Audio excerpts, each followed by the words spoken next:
우리 갈라디아서 계속 펴놓고 여러분들이 봐야 되겠습니다. 이번에는 4장에 대해 4장 말씀을 보도록 하겠습니다.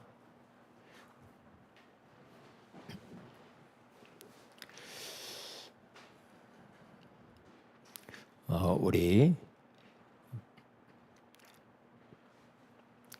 6절, 7절을 같이 읽어봅니다. 4장 6절, 7절 시작. 너희가 아들이므로 하나님이 그 아들의 영을 우리 마음 가운데 보내사 우리가 아빠, 아버지라 부르게 하셨느니라.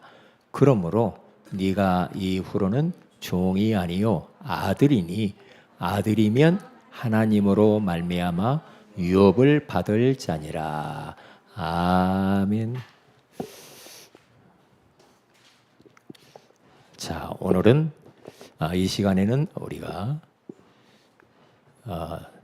제 4장에 대해서 우리가 말씀을 나누기를 원합니다.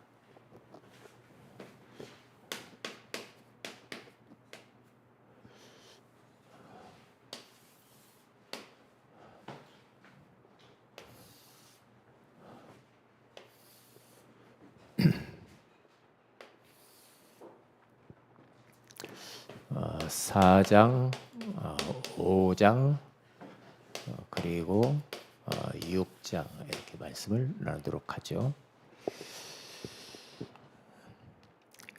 4장은 영적 신분에 대해서 말하는 거예요.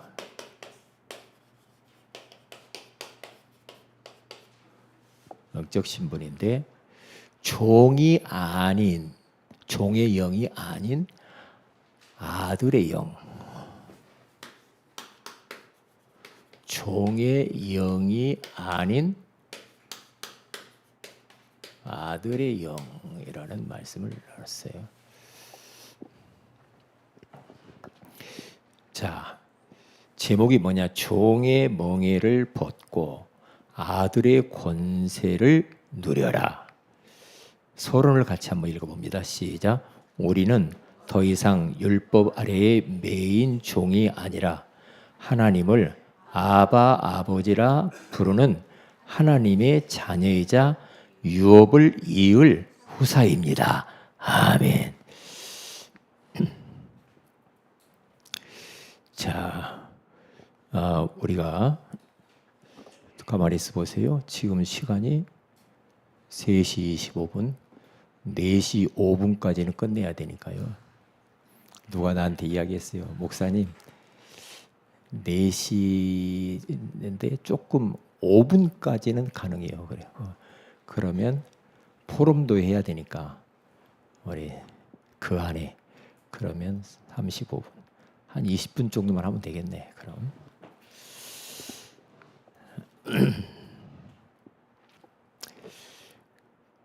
우리의 신분에 대해서 이야기를 하는데 옛날 우리 철종 임금이 있었다. 그런 우리 예화를 많이 들었잖아요. 왕을 이을 핏줄이 없는 거예요. 그래서 핏줄을 찾았는데 저 산골에 철종이라고 하는 사람이 그 머슴으로 나무꾼 같은 사람이 하나 있었단 말이에요. 당신이 핏줄이니까 와서 왕 노릇해라. 그러니까 갑자기 나무꾼이 머슴이 왕의 자리에서 왕 노릇을 하려니까 이게 체질이 안 맞는 거예요. 그래서 이제 밤이 되어가지고 배가 고파서 간식을 먹고 싶어가지고 살금살금 해가지고 왕이 저 주방으로 가가지고 솥뚜껑을 열면서 간식 먹다가 딸가랑 소리가 나서 들켜가지고 누구냐 그랬다고 그러잖아요. 왜? 그냥 왕의 신분으로 명령하면 되거든요. 여봐라, 나 지금 배가 허출하다. 간식을 가져오라. 그러면 되죠. 왜니까? 왕이니까. 그런데 예체질을 못 버려가지고 계속 왕임에도 불구하고 우리가 이제 머슴처럼 종노릇하며 살 수도 있는 거죠. 우리가 얼마나 복을 받은 자냐? 진짜 전적인 하나님의 은혜죠. 성경에도 나오지만은 돌감람나무가 어떻게 하면은 좋은 감람나무 열매를 맺을 수가 있는가? 다른 거 아니죠. 참 감람나무이신 예수 그리스도께 접붙여 버리면 참 감람나무가 맺는 거죠. 열매가 맺죠. 이게 야생 사과나무라는 게 있어요. 저 산속 같은 데 보면 사과가 조그맣게 달려가지고 그거 하나 따먹으면 막 쉬고 떨고 막 그래요. 그러면 어떻게 하면은 이 야생 나무를 극상품 좋은 사과나무를 우리가 맺게 할 수 있을까? 접붙이면 돼요. 접붙이면은 좋은 사과나무가 맺히게 되어 있는 거죠. 그러니까 우리는 돌감람나무 같고 야생 사과나무 같은 존재들이, 이 존재인 우리들이 참 감람나무이신 예수 그리스도의 접붙임을 받아서 하나님의 은혜로 신분이 바뀌었죠. 마귀의 자녀에서 하나님의 자녀로. 그렇죠. 지옥 백성에서 천국 백성으로 무엇인가 우리가 행동을 똑바로 했기 때문에 되는 건 아니죠. 응? 전혀 그것과 상관없이 그냥 믿었는데 하나님이 우리에게 구원을 베푸셨어. 죄 많은 인생인데 의인이라고 불러줬으니 우리가 얼마나 고맙고 감사한가. 그래서 아무리 봐도 이것은 전적인 하나님의 은혜라. 그래서 우리 주님을 우리는 찬양할 수밖에 없고, 그래서 우리는 주님을 경배하고 예배할 수밖에 없는 것이죠. 이런 부분들을 놓치면 안 돼요. 지금 바울이 그 이야기를 하는 거예요. 생고생하지 마라. 그냥 예수 그리스도께 접붙임만 딱 붙고 있으면 그러면 좋은 나무가 맺히는 것이다. 왜 옛날처럼 그렇게 고생하느냐 이 말이죠. 예수 그리스도로 끝내야 되는데 또 율법을 지키고 선행을 하고 또 무엇인가 액션을 취하면서 한다고 되는 문제는 아니라는 거죠. 그래서 이런 부분도 잘 기억을 해야 돼요. 자, 그러면 이 사람들이 그러죠. 그러면 이제 구원받은 자유를 얻었고 해방받았으니까 그러면 또 내 마음대로 막 사냐? 육신의 욕구대로? 그건 또 아니야. 또 바울이 그렇게 이야기해요. 자,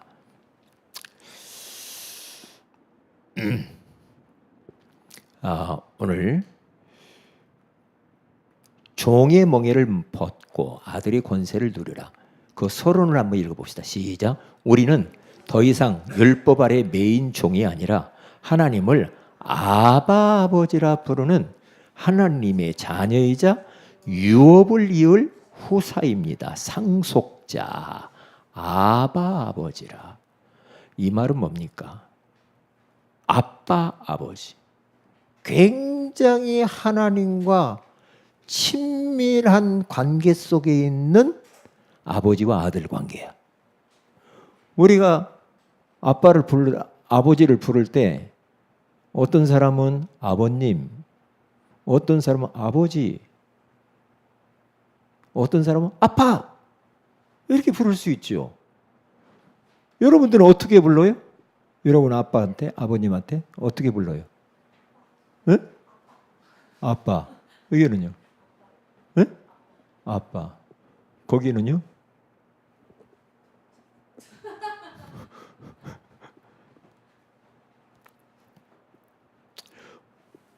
우리 김우선 집사님은 어떻게 불러요? 엄마한테?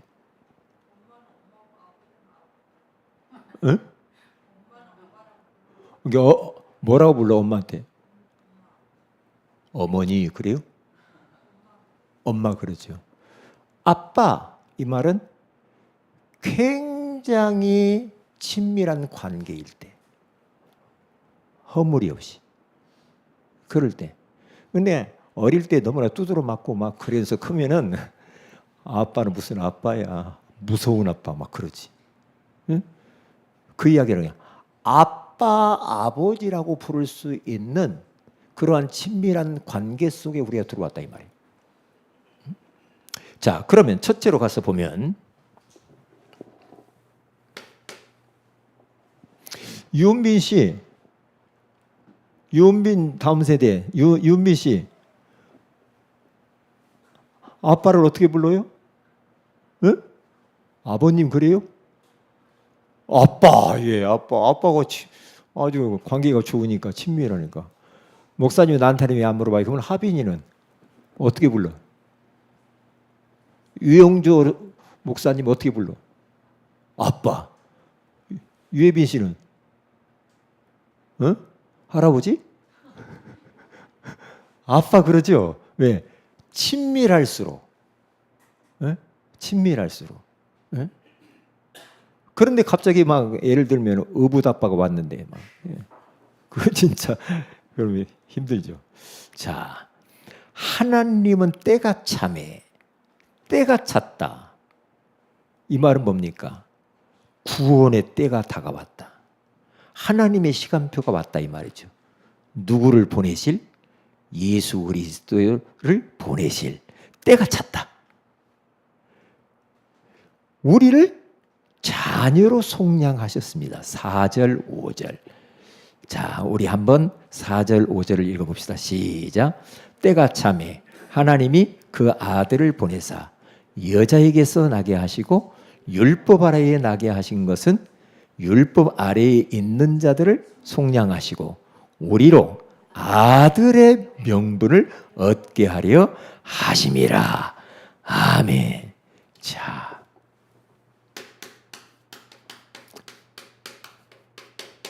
예수님 보낼 때가 됐어. 때가 돼서 온 거죠. 그냥 온 게 아니란 말이에요.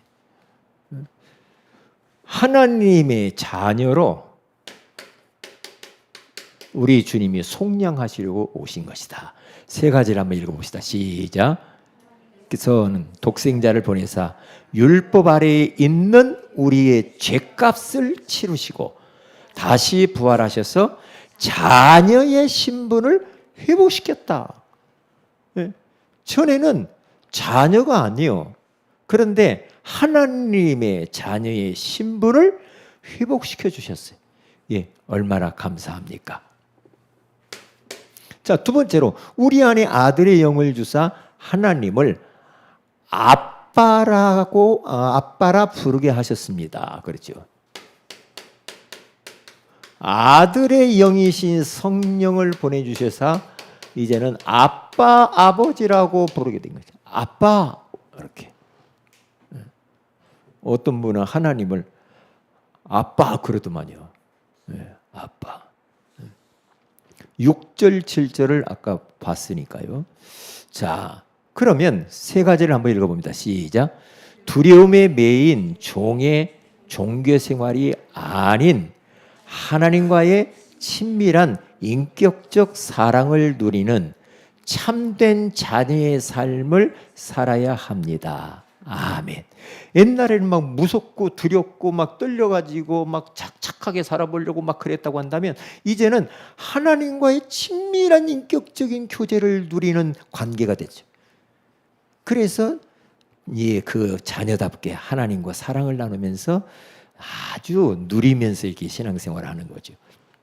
자, 세 번째는 뭐냐? 약속의 자녀로 영적 유업을 받을 수 있죠. 약속의 자녀, 영적 유업을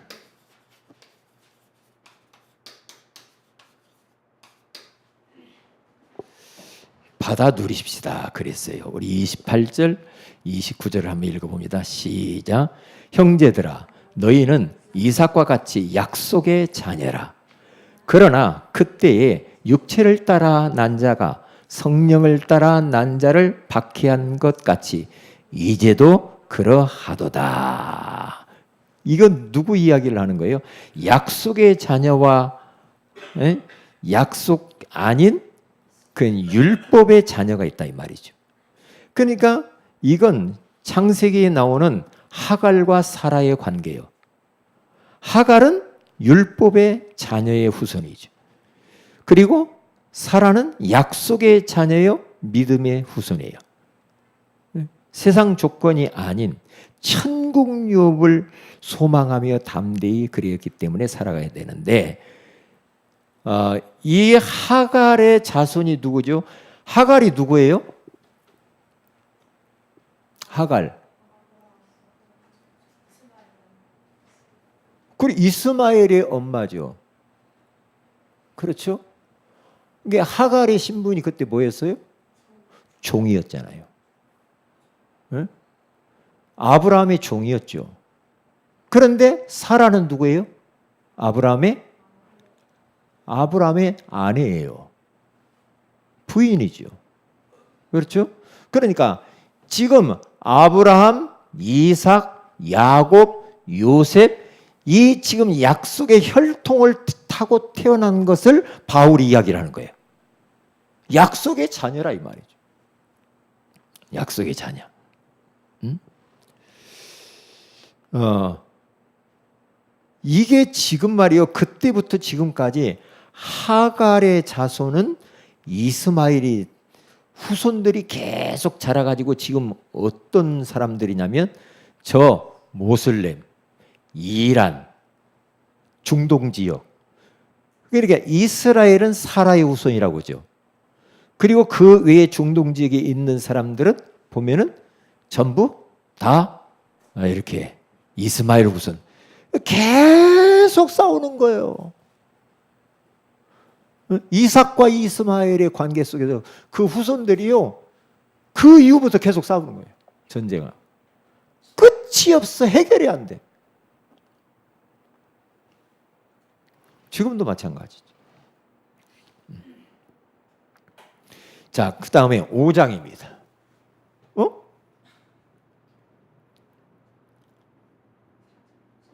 이게 이리 가야 되는데?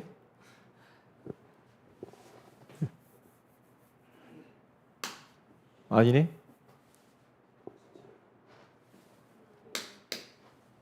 사장이 요게 이리 가야죠.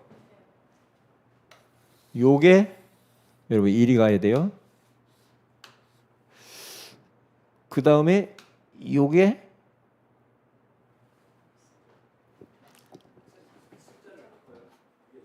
예? 숫자를 바꾸라고? 여기다 5장을? 그럼 여기를 어떻게 하고? 싹 치워? 가만히 있어. 알아서 적죠? 거기 다 나와 있잖아. 예, 우리가 뭐 율법의 자손인가? 예, 그러니까 5장을 이리 가면 되지. 5장. 5장의 제목이 뭐냐면 참된 자유. 이상한데 안수지사님 말대로 여기를 5장을 맞네. 여기를 싹 지우라고 그랬지 참.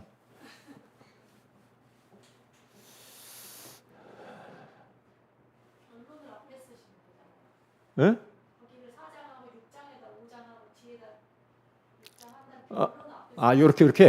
이렇게 쓸까?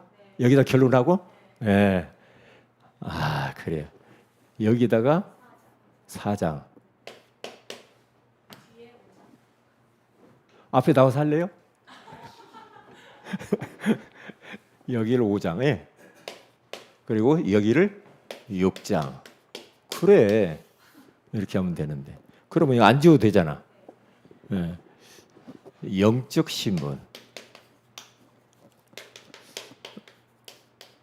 그 다음에 이거 알아서 적으시고요. 자, 5장. 참된 자유.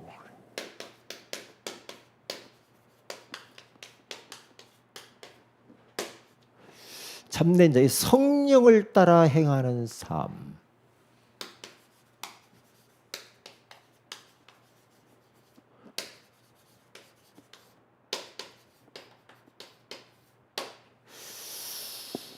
왜 하나님이 우리에게 성령을 주셨을까? 왜 성령을 따라 행하라고 왜 성령 충만을 받으라고 했을까?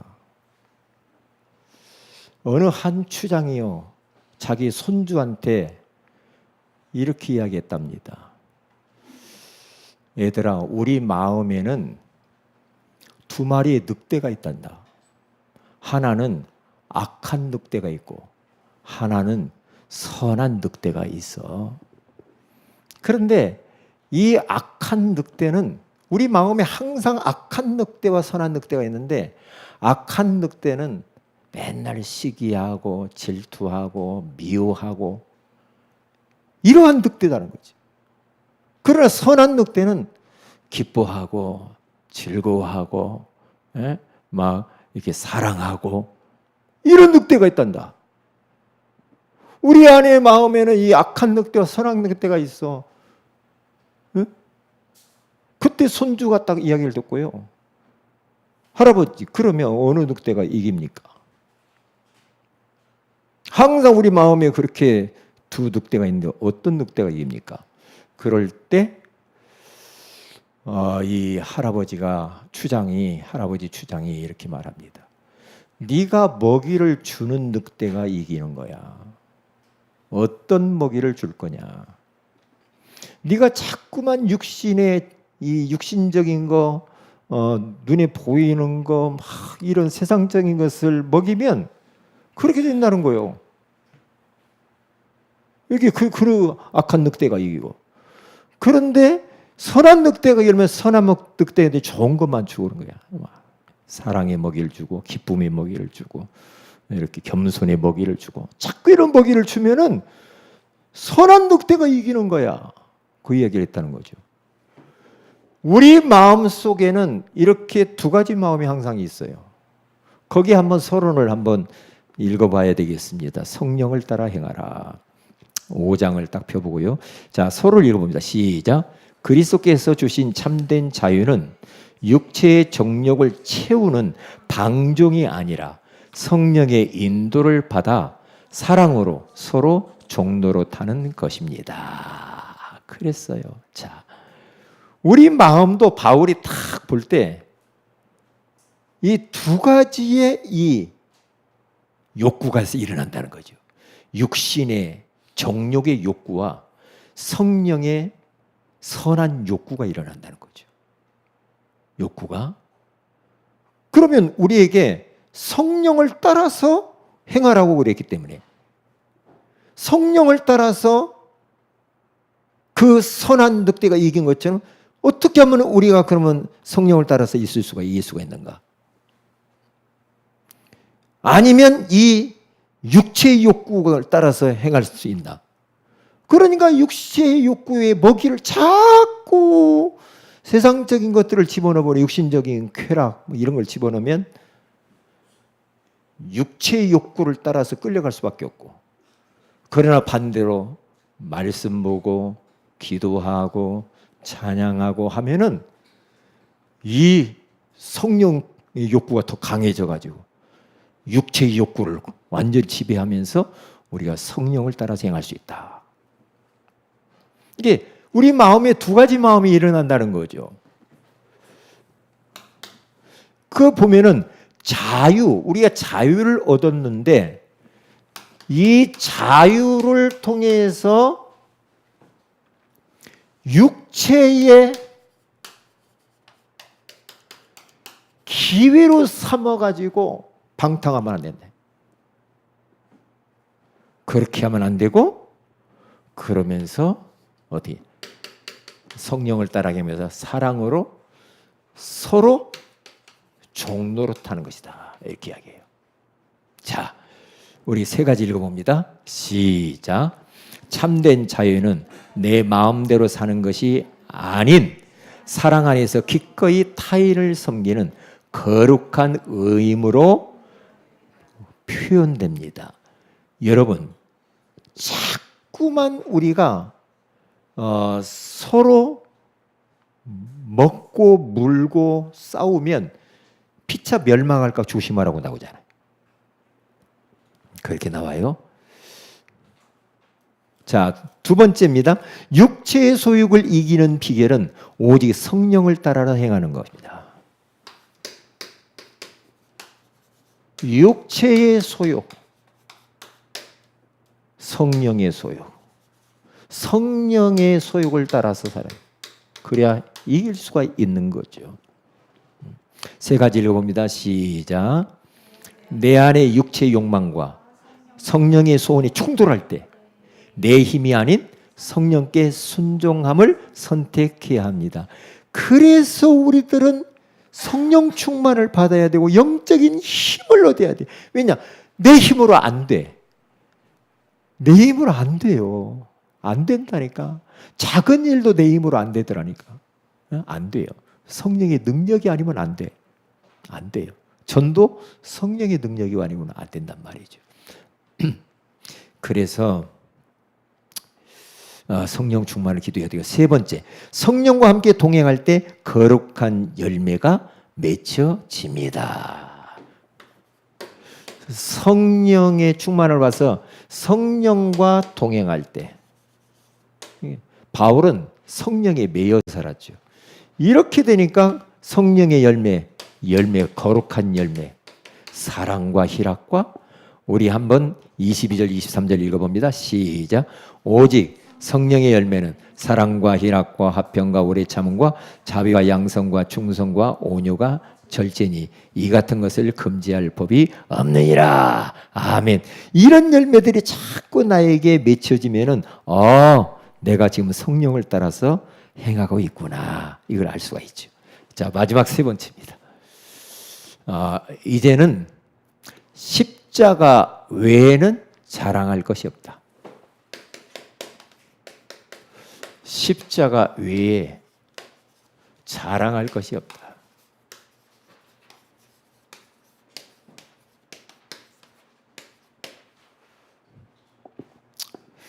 내 몸에 새겨진 예수의 흔적, 우리 서론을 읽어봅니다. 은혜를 입은 성도는 육체를 위해 썩어질 것을 심지 않고 성령을 위해 심으며 세상의 자랑을 버리고 오직 십자가만 자랑합니다. 사람들 다른 거 많이 자랑하는데 오늘 성도의 실천, 십자가에 자랑할 것이 없다, 그렇게 바울은 말을 했어요. 자, 그러면 서로 짐을 지며 서로 짐을 지라. 그러면서 은혜의 공동체를 세워나가야 한다. 공동체. 그렇죠? 어느 공동체든지 그렇게 해야 돼요. 서로 짐을 나누어 지면서.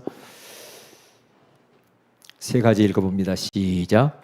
넘어진 형제를 온유함으로 바로잡고 서로의 무게를 나누어 짊어짐으로써 그리스도의 법을 성취해야 합니다. 아멘. 서로의 무거운 짐을 이렇게 자꾸 나누어 지는 그런 우리가 돼야 되고요. 두 번째는 성령을 위하여 심고 선을 행하되 낙심하지 마십시오. 성령을 위해 심어라. 그리고 낙심하지 말아라. 그렇게 말을 하잖아요. 심고 선을 행한.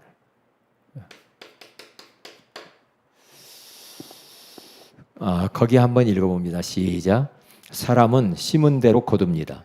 당장 눈앞에 열매가 보이지 않더라도 성령을 위하여 선을 심다 보면 때가 이르매 반드시 거두게 됩니다. 아멘. 이 말씀을 따라서 이렇게 우리가 자꾸만 선한 것을 많이 심으세요. 기회 있을 때. 많이 심으면 때가 되면 거둔다, 그렇게 말을 했어요. 자, 마지막 세 번째. 세상의 자랑을 버리고 오직 십자가의 흔적만을 자랑하십시오. 자, 세 가지 읽어보겠어요. 시작. 외형적인 조건이나 겉모습을 자랑하는 세상적 가치관을 뒤로하고 내 삶 속에 십자가 헌신의 흔적, 스티그마라고 하는 거, 이 스티그마라고 하는 것은 그리스어로서 하나의 짐승을 내 거다, 내 소유다, 낙관, 낙인 찍잖아요. 불도장을 찍는 걸 말하는 거예요. 탁 찍는 거예요. 바울은 예수의 흔적을 가졌다.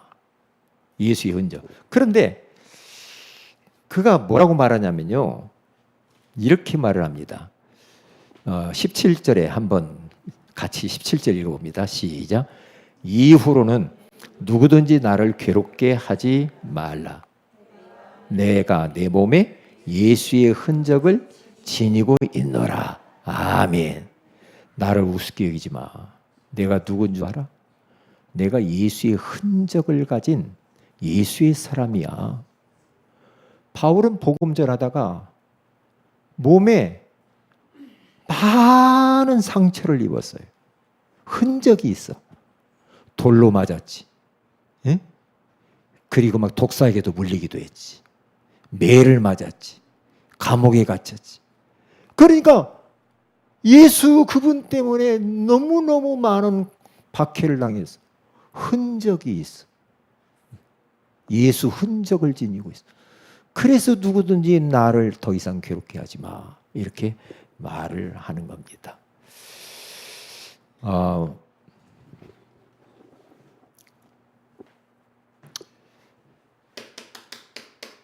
세상 자랑이 아닌 우리는 십자가만 자랑해야죠.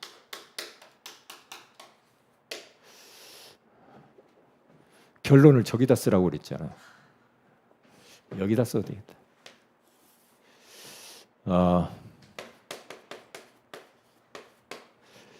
결론적으로 보면은 신앙생활을 우리들이 하는 데 있어서 아까 이야기했죠. 우리 마음에 항상 두 가지 욕구가 일어난다는 거죠. 우리 마음에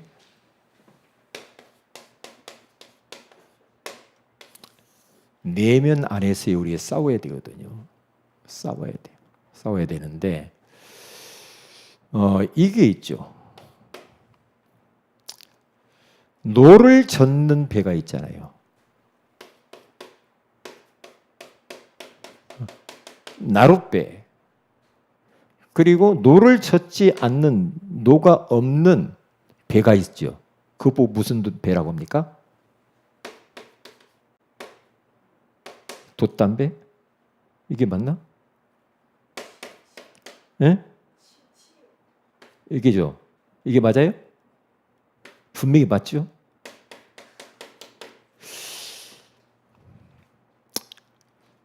바울은 뭔가를 알았어요. 뭘 알았을까?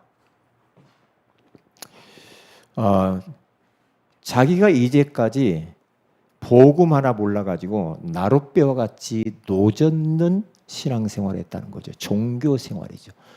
노를 저으면서 막 그 항해를 하려고 우리가 얼마나 피곤하냐고. 우리가 그렇게 살면 안 돼요.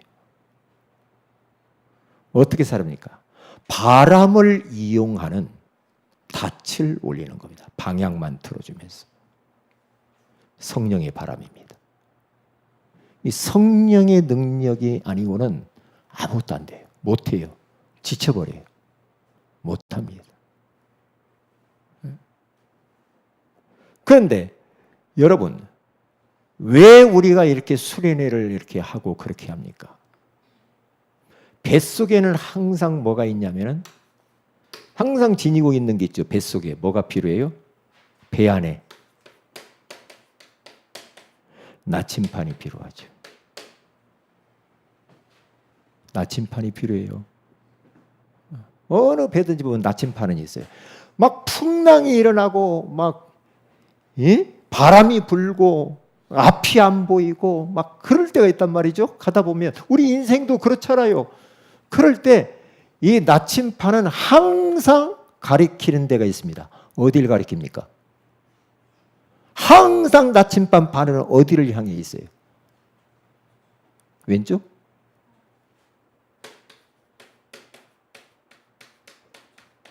북쪽을 향해 딱 있죠.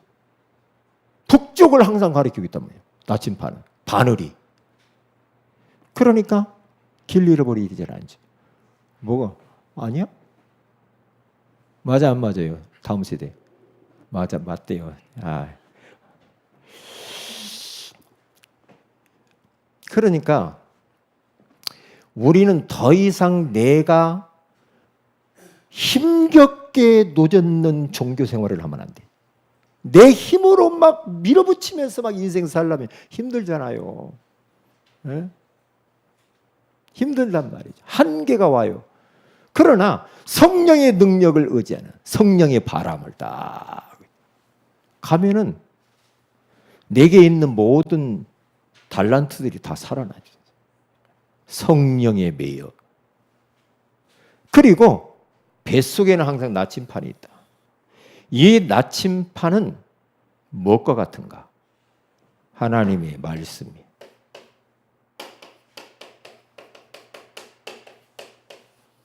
말씀. 빨리 말씀으로 돌아봐야 됩니다. 말씀. 왜요? 말씀은 항상 나침판과 같아가지고 갈 길을 딱 가르쳐 주니까. 항상 우리의 기준이에요. 우리의 이 영적인 내비게이션이라 이 말이에요. 그래서 이 말씀이 중요한 거예요.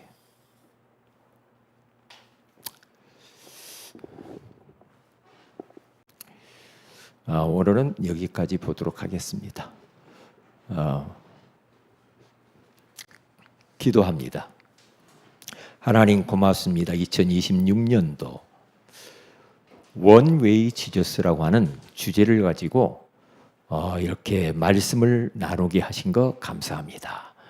갈라디아서를 통해서 주신 이 귀한 말씀을 우리가 하반기에 꼭 붙들고 기도하면서 말씀 성취를 경험하게 하여 주옵소서. 더 이상 종교 생활하지 말고 더 이상 노젓는 그러한 나룻배와 같은 자가 아니라 돛담배와 같이 성령의 능력을 의지하여 편안하고 누리면서 하나님의 사명을 남은 모든 사역들을 감당하게 하옵소서. 감사하고 주 예수님의 이름으로 기도 올리옵나이다. 아멘. 아멘.